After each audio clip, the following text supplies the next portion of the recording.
Welcome back to Ice Pass Sports. I'm Griff. I'm Matt. Welcome to Week 5, recap of Week 4. We had some really good games. I honestly can't believe it's already Week 5. I'm going to say that every week because the NFL season just goes by so fast. Yeah. But yeah, no, there was a lot of competitive games this week. Let's start off with Thursday night with Detroit taking on the Packers. And I mean, they absolutely destroyed the Packers. Yeah. They dismantled them. Yeah. I thought it was going to be a lot closer of a game than that. What's going on with their backfield? Oh, man. Well, as somebody who heavily invested in Jahmyr Gibbs this season, I'm very dissatisfied with the usage of him. You know, so how are you going to take a running back, not only in the first round, the 12th pick overall, and you're barely going to use him? Well, what's like his snap count, his snap percentage? Because like David Montgomery went in there and he absolutely just ate. Jahmyr Gibbs played in 37% of snaps. That's ridiculous. His snap count by game has gone 27%, 48, 60 because D-Mont got hurt in 37. So even when David Montgomery was hurt, they had him only on 60% of snaps. That's ridiculous. I mean, somebody like that, especially at the running back position, you need to feed him the ball. It's not like it's a deep threat wide receiver that, you can, have one or two bombs to him in the game and that's okay usage. This is a guy you talked about at the beginning of the year that you can line up all over the field. You're going to use him in so many different ways, and I've yet to see that. Obviously, they're going to continue to not use him because whatever they're doing right now is working. I mean, they're winning games. Before the season, Dan Campbell said something about how he was like, we're gonna use him in ways that like people don't see coming, or like we're gonna use him in like creative ways. Well, they're using him on the sidelines pretty well. Yeah. D-Mont had 32 carries. 32 carries when you have a first-round pick sitting there? Yeah. And the thing is, too, I understand you gave David Montgomery all that money. You signed him in a contract. You're going to want to use him and get your money's worth. But at the same time, he's already gotten hurt once this season. He has a history of injuries. Wouldn't you want to protect that investment and use your other investment? Somebody you invest the 12th overall pick in the draft. That's absurd. You don't take running backs that high. I mean, unless you're Atlanta or Detroit, clearly. But I also don't know what kind of running back's getting 32 carries nowadays. Yeah. 32 carries, 121 yards, and 3 touchdowns. Like I understand it's unrealistic to think Jahmyr Gibbs is going to play 90% of the snaps and is going to be the sole back in that backfield. But at the same time, you'd think they use him a little more and slightly better. He's explosive. He has breakaway speed. David Montgomery's like a bowling ball. He's going to break through a couple first tackles, but I don't think he's the type of guy that's going to break off a 60-yard run. Jahmyr Gibbs is. If it were up to me, I'm taking Jahmyr Gibbs. I'm using him first and second down. I'm bringing in David Montgomery for third down. And I'm giving him 50-50 split. But the way that they're using Jahmyr Gibbs right now is unacceptable in my eyes. But it's, like I said, it's going to continue. This is how he would be used if he was a Falcon. Well, no, because the Falcons drafted Bijan Robinson. They're using him. That's true. He had 105 rushing yards against Jacksonville. I mean, they're still using Bijan even though they draft him so high. I mean, and they have Tyler Algier there, who I think is pretty comparable to David Montgomery. To be honest with you, it's infuriating as somebody that's drafted Jahmyr Gibbs pretty high in a lot of my leagues to see his lack of usage. It's awful. Well, I think the issue now is that if you have him in fantasy, you're not going to sell low on him. You're just going to have to wait, and like the 1 week that you do decide to bench him, he's going to go off. Right. Yeah, and that's going to be this week because I'm going to bench him this week because I'm getting Taylor hopefully back in a couple leagues. Let's talk about that a little bit. What do you do? What do you do with Jonathan Taylor this week? I mean, he's on my IR spot in a lot of leagues. Me too. It was very nice that he was on the PUP list and was able to be stashed on IR where I could take him in a couple of leagues. But I don't know what you do. He's still standing to the fact that he doesn't want to play for the Colts. I think that's going to be a tough situation for coaching staff and everyone to figure out. They're going to have to trade him. They have to, because you can't. Sure, he's obligated. He's under contract. If he wants to get paid, he's going to have to play. But at the same time, you let him play, and just let him walk and get nothing for him, you're just shooting yourself in the foot there. So you're going to have to figure out a trade. You're going to have to come down on your asking price, and you're going to have to just go from there. There's going to be teams that want Jonathan Taylor. Like, there's no question about that. Yeah, what's it, 25-year-old running back? Yeah. If that. Who it's 2 years removed from amazing potentially, like, season. he's got, I'm going to go out on a limb and say he's the most talented back in the league. That's maybe healthy, outside of CMC. Okay, yeah, that's fair to say. And I think a lot of teams would kill to have that right now, especially the way some of these teams have their running games going. I just don't understand why they have not come down on the asking price at all, and why they're sticking to that, because it's only going to screw themselves over in the end. Yeah, I mean, like we said at the beginning of the season, you're not going to value him enough to pay him, but you're going to expect every other team to value him enough to give up a lot for him. That doesn't make sense. You can't have your cake and eat it too. You can't have it both ways. It's either, you value him and you pay him, or, all these other teams are seeing this situation and they're not going to pay top dollar for a back that wants out. I mean, although the Colts do have, most of the negotiating power here, I still don't think they're going to get a lot for Taylor. They're asking, like the Dolphins, for Jalen Waddle in return. That's ridiculous. You're not going to get a star player. You're lucky to get a couple day 2 picks, and maybe a couple day 3s as well. I think you honestly, like, I think it's comparable to last year's trade with McCaffrey. I agree. I mean, I could see them trying to push for a first because he's younger than McCaffrey was when McCaffrey was traded and doesn't have that same injury history. But then again, running back is such an expendable position. And like we were just saying, you don't normally, give a running back 90% of the snaps. You're still going to split a backfield up. So he's a luxury piece. I think they also kind of screwed themselves over with the fake injury. Yeah. Jonathan Taylor's not hurt. Let's be real. Probably not. The fake injury is it's more negotiating power for teams looking to trade for him. Yeah, I mean, I honestly at this point don't see a team really making a big play for him, because even all the like Miami was probably the biggest front runner for him, and they have Mostert and they have Achane, who's looked great, and then you have Jeff Wilson coming back. Salvin Ahmed. Yeah, I mean, that's a fine backfield. Deep running back room, yeah. Unless you're giving up Achane in that trade or something. But I still think there's a reality where Taylor plays out his deal with the Colts.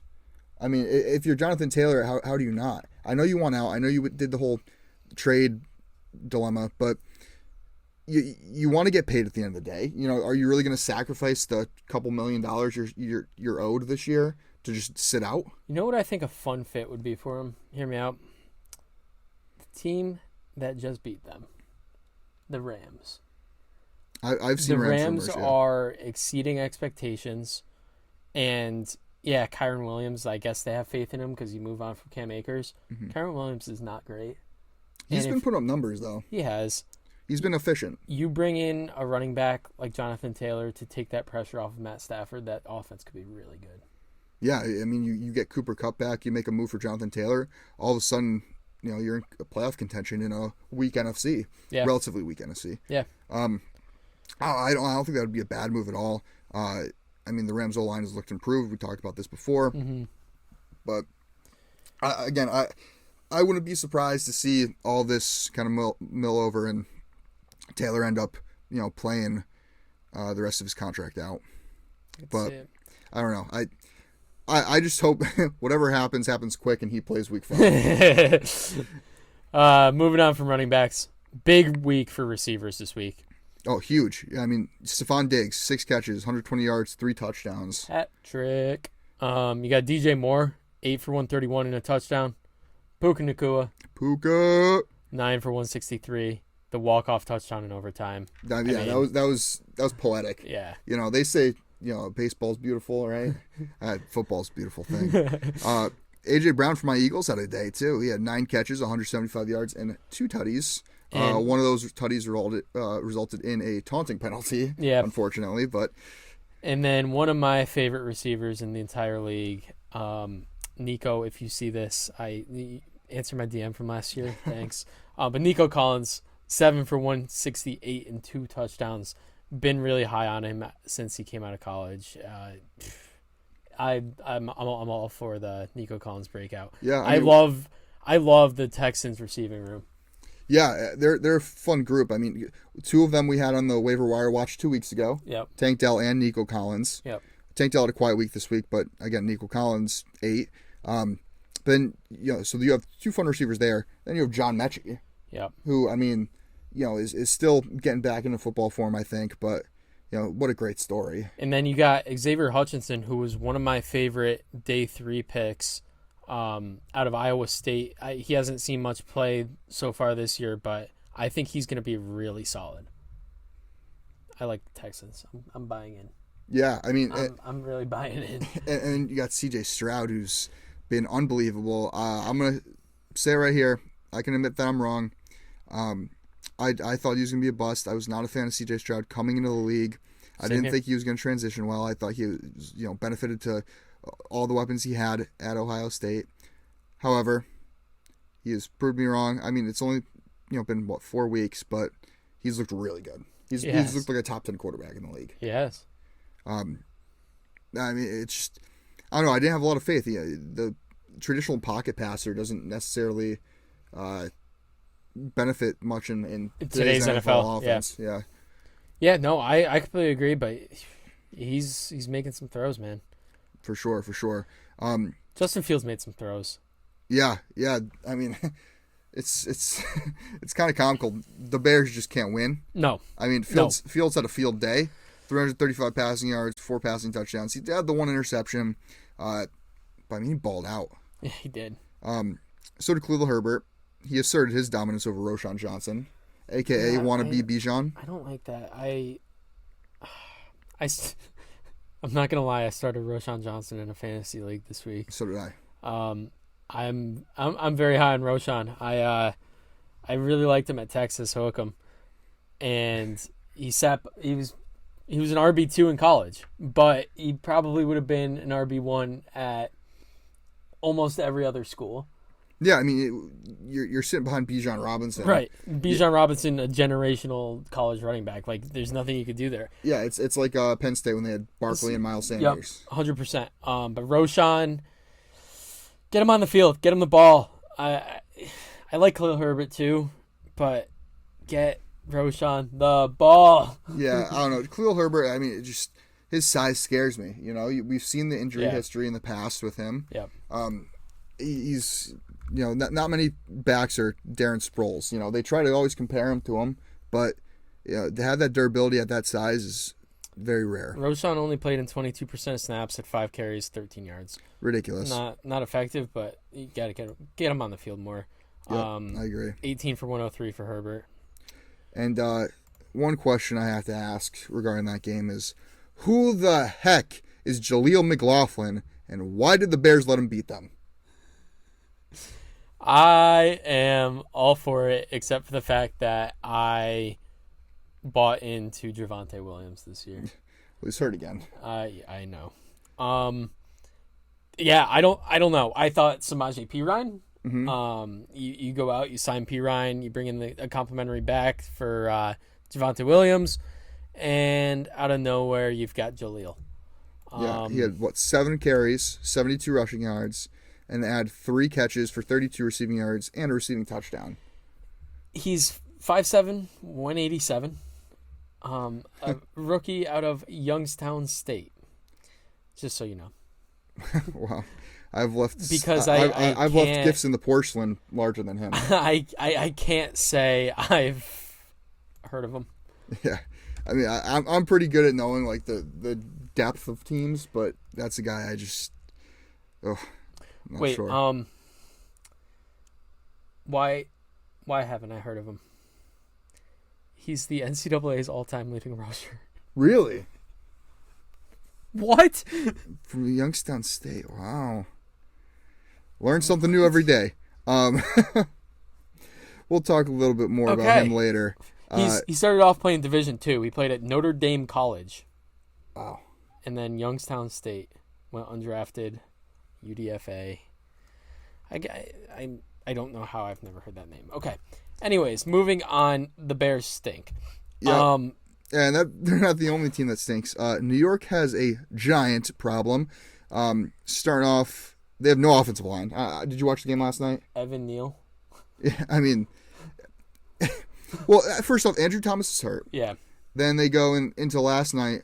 John Michael Schmitz, their second-round pick center, gets hurt.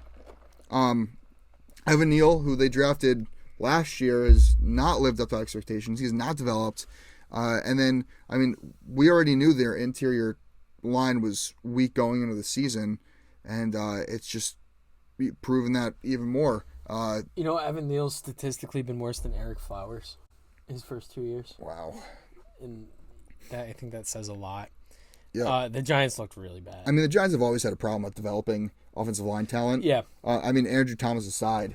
But again, Andrew Thomas, your best offensive weapon, you're without, which that's obviously a huge weakness. But without that, I mean, offensive line aside, that play calling is absolutely vanilla. Vanilla play calling for Vanilla Vic. Like, some of the plays that they called last night, like in third and short situations, it was just baffling. Like, I saw it coming from a mile away. And I'm not even a professional, NFL defender. Right.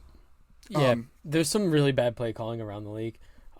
Quick shout out to my friends that are Steelers fans, because Matt Canada is probably the worst OC I've ever seen in my entire life. That's somebody we haven't really talked about, but yeah. Yeah, but their special teams also stink. I mean, you had Eric Gray at the beginning of the game dropping a crucial punt return. Yeah. I mean, obviously, luckily they recovered, but you can't be having mistakes like that, Witherspoon had a game. What do you have? 2 sacks? 2 sacks and a 97-yard pick six? Yeah, I mean, he's had a quiet start to the season, but last night he looked like he's electric. Top 10 corner. Yeah. Yeah, so, I mean, Giants, that's a huge problem there. It's going to be hard to watch them going forward this season if they continue to play like they did last night. Yep. I mean, Seattle, talk about an easy win there. Yeah. But let's jump into our Week 5 picks. Week 5 picks time, baby. We got Week 4. I went 11-5. You went 12-4. Heck yeah, I picked up a game on you. Brings me to 41-23, and you are now 40-24. Wow. Here we go again. Back just like last year, within a game of each other. Let's start off. We got Thursday Night Football. Yes. Can't wait for this game. Bears Commanders. Ooh, Chicago at Washington. Talk about some cities that really love their sports teams. Thank God I have preseason hockey on Thursday night. Yeah, I'm going to be catching up on my sleep on Thursday. Yeah. I'm going to go with Washington at home here. I think Washington showed a lot against you guys. I know it's a divisional matchup. They always do play Philly well. But listen, they have these moments where they look really good, and then they have games like they did against Buffalo where they just don't. Yeah. And I think this is another game where they come out hot. I think Sam Howell has a big day. The Bears are just not going to be able to keep up. Yeah, I was on the fence with this game. I almost took Chicago, and then I remembered, oh, you silly goose, it's Chicago. Don't pick them. I got to go Washington. Oh, you flipped it. Let's go. Yeah. I'm so glad. Yeah. No, I don't know. They had a bad loss to Denver. I mean, Justin Fields puts up over 300 yards passing and 4 passing touchdowns. Chicago's the only sports team to never win a game since Elon Musk acquired Twitter. Yeah, that sounds about right. But like you said, Washington did, although they do play us well, they looked great against us. That defense is pretty solid. Yeah. And as long as Sam Howell is able to get some protection, he has the weapons around him. Brian Robinson looks really good. Yeah. Terry McLaurin is Terry McLaurin. Give me Washington at home. Yep, I agree. And then we got, oh my God, another Sunday morning London game. Yep, and it features the Jags again. The London Jags versus the Buffalo Bills. I'm a little torn here because Buffalo has looked so good. They have looked really good, but that flight, man. I don't know which way to go with this. I think this is a toss-up game. I don't know what the line is on this. I would assume Buffalo's a slight favorite. I'm gonna go with Buffalo. Would not be surprised if Jacksonville wins this game. Yeah, Jacksonville has the tendency to play very well in London. And they're staying there. Yeah, they're staying there over the week. They're practicing there over the week. Buffalo has to do all that travel. Jacksonville definitely has the advantage, but Buffalo's also a really, really good team. Buffalo's just a way better team. And they're hot right now. They're playing really well. The only issue I have with this game is I'm not going to be able to watch it in Andy's room. I need that Toy Story vision to watch it. But no, I like Josh Allen beating Josh Allen. Give me Buffalo at home. We got Houston at Atlanta. I think this will be a good one. But like I said, I'm buying into the hype. Give me Houston here. Yeah, I mean, this is going to be the game that Atlanta wins at home. Oh, because 100%. I'm also taking Houston. It's 100%. Desmond Ritter's never lost at home. Well, no time like the present, right? I mean, Ritter did not look good against Jacksonville. He didn't look anything close to good. No. Yeah, I mean, they're struggling a lot at the quarterback position there. I mean, it almost begs the question, do you bring in Taylor Heineke and start him? I saw a tweet. It was, which one of these is the worst quarterback in football? It was Desmond Ridder, Zach Wilson, Justin Fields, and Desmond Ridder again. Yeah, that sums it up. But I mean, Houston's been clicking on all cylinders. They looked really good.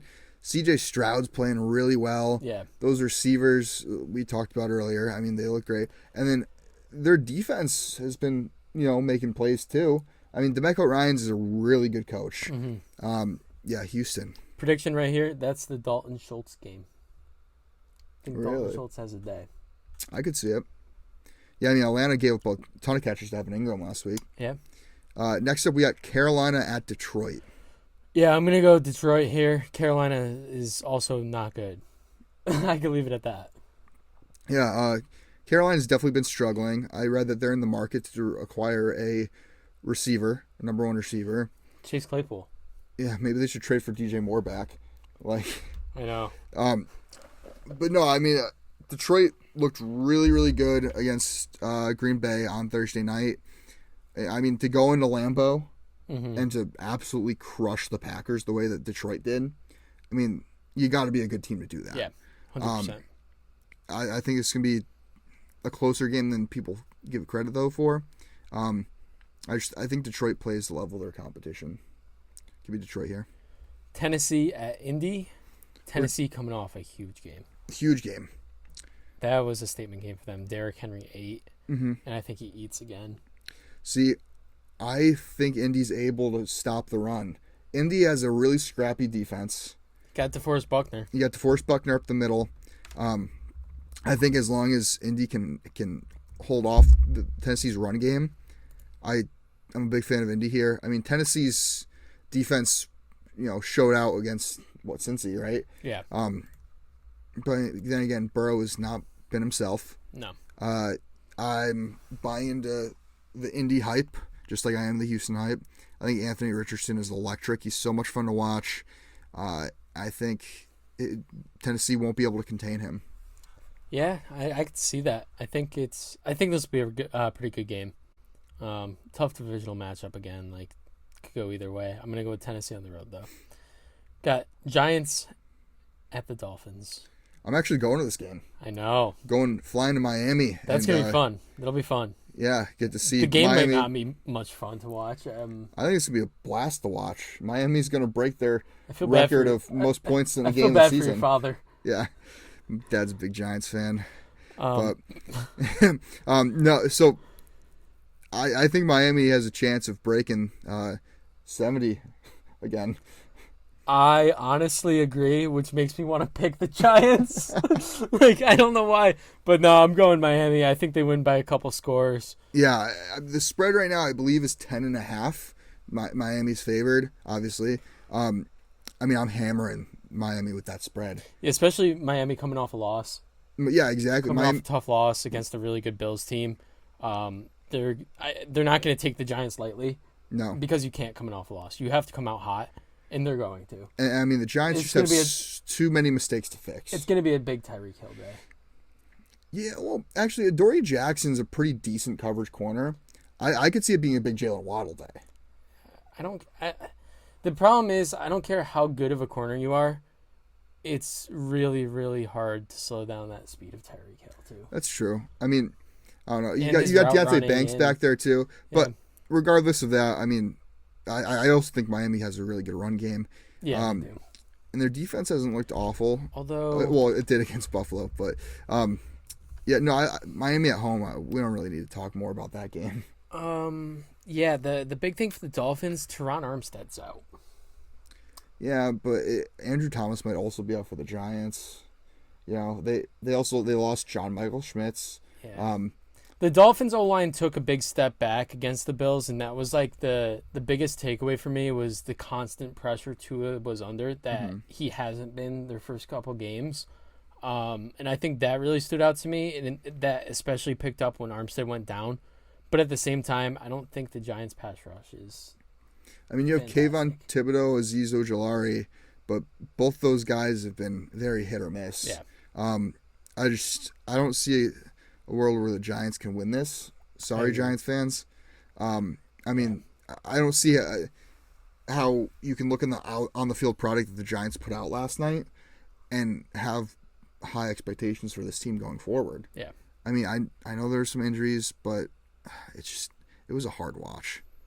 Another hard watch. New Orleans at New England. Yeah, so New England's having their own struggle. They just got absolutely obliterated by Dallas. They've got a bottom 3 offense in the league, and they just lost their 2 best defensive players. Mm-hmm. No Christian Gonzalez, no Matthew Judon. That's a huge hit to that defense. Massive. Matthew Judon is a game changer. He is. He's an X factor, and Christian Gonzalez has been playing lights out. Yep. Give me New Orleans here. I'm also taking New Orleans. Alvin Kamara looked really good in his return. 13 catches. Yeah, 33 yards, but he had 13 catches. He looked explosive. Yeah, right. I was just shocked that after how he had looked last season. Yep. To see him come out and play the way he did. I think he feels he has a lot to prove now. Mm-hmm. Yeah. They went out and they brought in Jamal Williams, who led the league in touchdowns last year. Sure, he's hurt now, but still, you got to go in with that mindset that at any moment there's going to be the next guy up. Yeah. And I don't think he's really ever had to deal with that just because he's been so good and so consistent up until last year. And now you have Mac Jones, whose confidence is pretty shaky. Yeah. Marshall Lattimore is going to eat. Yeah. Give me New Orleans. Yep. Baltimore at Pitt. Oh, Pitt, man. I feel really bad. Kenny Pickett, apparently it's just a bruised knee, so he should be fine to play, but I don't think that makes much of a difference. They might be better off if he doesn't. Yeah. Man. He's got moments where he'll make some throws where I'm like, oh, maybe they got something. And then the rest of the game, I'm just like, geez. Yeah. I think a lot of it comes down to play calling. I think a lot of it, like I said, comes down to Matt Canada. I got to go with Baltimore on the road here. Yeah, I'm also taking Baltimore. Lamar is playing very well. Yeah. Pitt's D needs to show out in this game if they want a chance. But Matt Canada, again, he's been truly awful. I've seen a lot of Pittsburgh Steelers fans, calling for his head. They have been since last year. Yeah. Nothing's changed at all. Yeah, Baltimore all day. Yeah.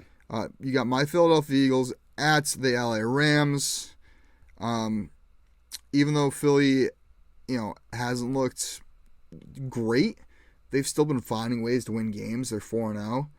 I think they're going to continue to find ways to win games. I think this is another win for them. I'm going with the Rams. Yeah, You're gonna be wrong. I'm going with the LA Rams. Don't get me wrong. The Rams have looked very, very good. They've exceeded expectations this year. They're beating teams that they should be beating. Right. Had a tough loss against the 49ers, and they had the loss against who else did they lose to? That's a great question. Detroit? It was. Why am I drawing a blank right now? No, they didn't play. Did they play Detroit? Oh no, they lost to the Bengals. The Bengals. That's what it was. Yeah. No, the Rams have been playing really well. Again, exceeding expectations. With that said, I think Philly is going to live in that Rams backfield, and this is going to be a huge day for A.J. Brown and Devonta Smith because I don't think the Rams have anybody that can cover either of those receivers. Yeah, no, that's fair. I mean, I think we're going to expose the Rams' defense a little bit this game and their offensive line, and I like Philly in this. Cincy at Arizona. Man, what's the definition of insanity? Doing the same thing over and over again and expecting different results? That's what I'm doing with picking Cincy. Me too. I mean, this is a game that, like, on paper they should win, but the way Cincy's played this year... On paper, this game should be played tonight, so we don't even have to worry about watching it. Yeah, exactly. This just feels... I'm going to be wrong again, but it just feels like a day where Ja'Marr Chase goes for, like, over 200. It should. But is Burrow able to get him the ball? I don't know. I mean, Burrow's been really, really bad this year. Yeah. And, I mean, if you're a fantasy owner of Burrow, I think it's time to start benching him.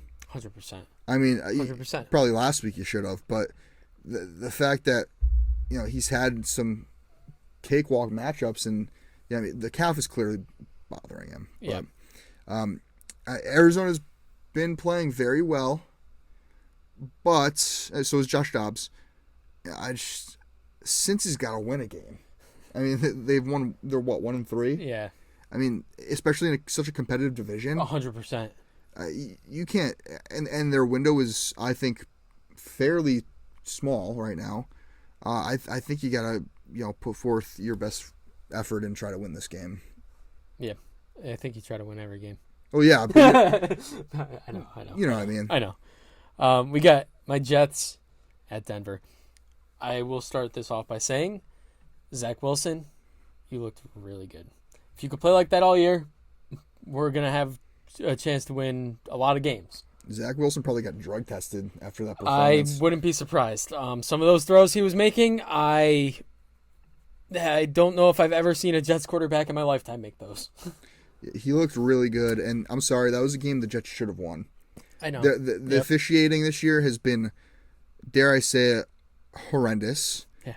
And, I mean, the fact that you're going to wait until after Patrick Mahomes throws an interception to clearly throw the flag after the interception on something that happened at the beginning of the play, like 10, 15 seconds before you throw the flag, don't get me started. That call, I get it. Like, the way he threw the flag and whatever, Sauce probably held him a bit. No, but it was within 5 yards. You're allowed to within 5 yards. Yeah. The one that got me was the big third and I think it was like 16 or whatever. The Mahomes scramble. Yeah, that was like 20-something. May have been. And, because they had a false start. I think it was like 3rd and 21. Yeah. And Juwan Taylor had the bad hold on Jermaine Johnson. And they just totally missed it. That's the one that gets me. I get you can call holding on every play, but something that blatant and something that crucial, something in such a crucial play of the game that could easily have changed the trajectory of the game. Yeah. How do you not call that? But yeah, I do have to give my praise to Zach Wilson. There was back-to-back throws. There was a back shoulder throw to Jeremy Rucker, and then the next throw after that, he threw the dart to Allen Lazard in the end zone. Mm-hmm. And those two throws right there, I was like, oh my God. Yeah. And not to mention your defense has been lights out. I mean, Mahomes got picked 3 times? Technically. Yeah, it should have been more. Yeah. Well, technically 2, but the third that. Well, yeah, it was, yeah. But yeah, I'm gonna go with the Jets here on the road, for no other reason than the fact that I don't think Denver's good. I mean, Russell Wilson's been playing. He has very well. Yeah, and they did end up winning against Chicago, but the Denver defense is not good though. It is not, and the Jets defense is very good. Yeah. Especially if Denver does not have a running game, if it's only Jaleel McLaughlin and Samaje Perine, I'm not terrified of that. If I'm the Jets, I think the Jets win this by a mile. I think so. I think this is a huge win for the Jets. I also think this is a game where because those Jets players are also PO'd about what happened that Chiefs game. Well, that, and then you got Nathaniel Hackett. Yep. Making his return. And Sean Payton with all the comments he made about Hackett. Yeah. Yep. So this is a game where the Jets have had this one circled for a while. I mean, you think early on you're going into this game with Aaron Rodgers at quarterback. Obviously, whatever happened, happened. You got Zach Wilson, who took his first... This is the first time I've ever really seen him take a big leap. Mm-hmm. And if he could continue doing that into this game, the Jets have no problem winning it. And everything I've read has said he has put his best foot forward in becoming a leader in that locker room. He has to. He has to, because I think that's going to put confidence in his head. But apparently he's been buying ice cream for guys in the locker room, and even at the end of the game he was tapping his chest and saying that was my fault. I mean, the fumble. I'm the reason we lost. The fumbled snap shouldn't have happened, but you can't let it come down to that. There was a lot more that went on in that game where one play doesn't define a game. Moving on, we got KC at Minnesota. KC by a lot here. I mean, Minnesota's just their offense is clicked, but the defense is just not good. Yeah. Big Rashee Rice game. You think so? Yep. I don't know. I think it's another. Kelsey had a quiet game last week against the Jets. Yeah. I think this is a bounce back for Kelsey. It could be. Pacheco looked really good. Yeah, Pacheco had a great game. But I mean, KC, they're KC. Could I see this being a trap game? Potentially. I mean, I can see Justin Jefferson having over 200 yards and a pair of tutties, but on paper, I got to go Chiefs. I agree. And then an electric Sunday night football game with Dallas at San Fran, arguably two top three teams in the NFC. Well, could be one of the best games of the year. Yeah, not arguably, they are two of the top three teams in the NFC. Oh yeah, 100%. I'm gonna go San Fran here. They're home. I give the home field advantage there, but I also think right now San Fran is the best team in football. I'm just gonna bite my tongue. So I've gone back and forth on this game. I've settled on San Fran just because I think San Fran is going to expose Dallas' secondary not having Trayvon Diggs. Completely agree. Up until this point, you haven't really noticed a regression in that Dallas defense because of the lack of Trayvon Diggs. But you saw it a little bit with Hollywood Brown. Yeah, but I really think San Fran wins a close one. I could see big Debo game. I was thinking Ayuk. I could see Ayuk having a big day. But it's the matchup to look out for here is Trent Williams versus Micah Parsons. That's going to be a fun matchup. You got two of the best of their positions in the league going up against each other. And Nick Bosa versus the Dallas O-line. I mean, Dallas is a pretty solid O-line. Yep. I'm with you here, though. San Fran. Then Monday night, we got Green Bay at Vegas. Not really excited for this one, honestly. Me neither. Also, kind of just a toss-up for me. I really don't know which direction to go. I think I would assume Jimmy G is going to be playing. I'm going Green Bay here, though. I think a Green Bay bounce-back game after a tough game for them on Thursday. Yeah, I'm with you. I mean, Las Vegas, their defense doesn't really, aside from Max Crosby, nobody really stands out to me. Actually, the more I think about it, I kind of do like Vegas because of the, Green Bay's weak on that offensive line, but I'm giving the edge to Green Bay. Aaron Jones has had a week to get healthy, week and a half pretty much. Mm-hmm. I expect a big day from him. Yeah. Give me Green Bay.